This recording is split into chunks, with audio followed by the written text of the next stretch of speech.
The Limpopo authorities have offered assurances to people living in the vicinity of the Foskor mine in Phalaborwa that they are indeed safe, despite the fact that a pride of lions call their area home. Officials earlier appeared to backtrack on reports that they would dart and relocate the predators.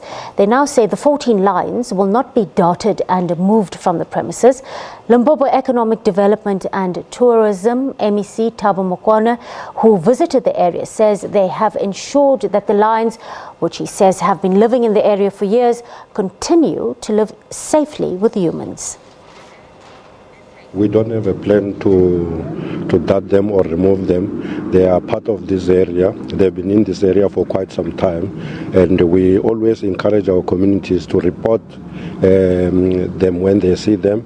We have agreed with the stakeholders that will come together, South African National Defence Force, Public Works, Kruger National Park, and ourselves as the province to deal with the management of animals in that area, because it's an open area. The animals have been staying there.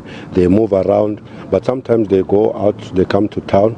Now we can safely say that they went back to where they usually stay. This happens because, as you see, it's because of drought. They go around looking for water and prey. So we don't have a plan to relocate them. Well, to chat some about the lions is nature conservationist KELLY MARNEWICK, who joins us via Skype from Johannesburg now. Good afternoon, KELLY, and thank you so much for your time on the SABC News Desk. Good afternoon. It's only a pleasure.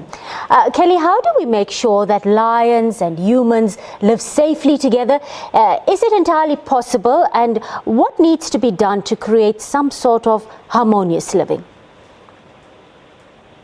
Yes, it's absolutely possible. And in fact, one of the largest threats to lions worldwide is conflict with people. People kill them either because they're frightened of them or to protect their livestock or their game from lions.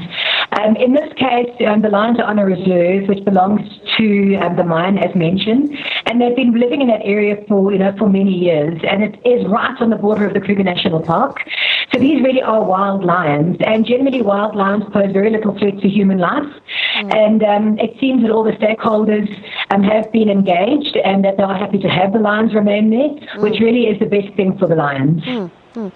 KELLY, what factors are driving humans, lions, and indeed other predators to inevitably cross paths more and more frequently? One would think like things like drought and urbanization are playing a big role here. Certainly, the human population is growing, and that's putting more and more pressure on the boundaries of our protected areas, which means that people do come into contact with wildlife more often.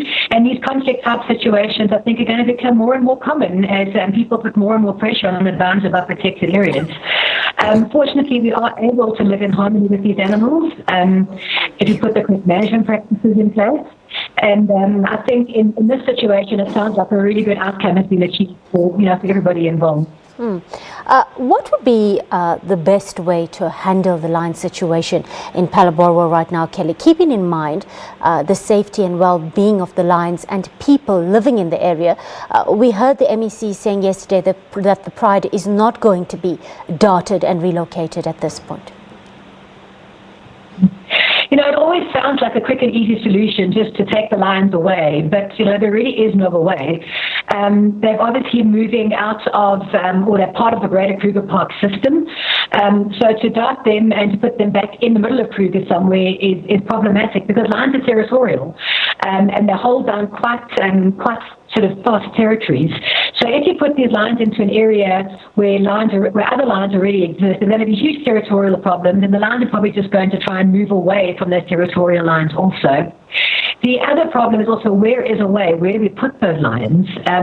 We've got a network of over 50 fenced reserves in South Africa who can take lions, but most of those reserves have lions. And in fact, many of those lions are contraceptives to keep the population numbers down.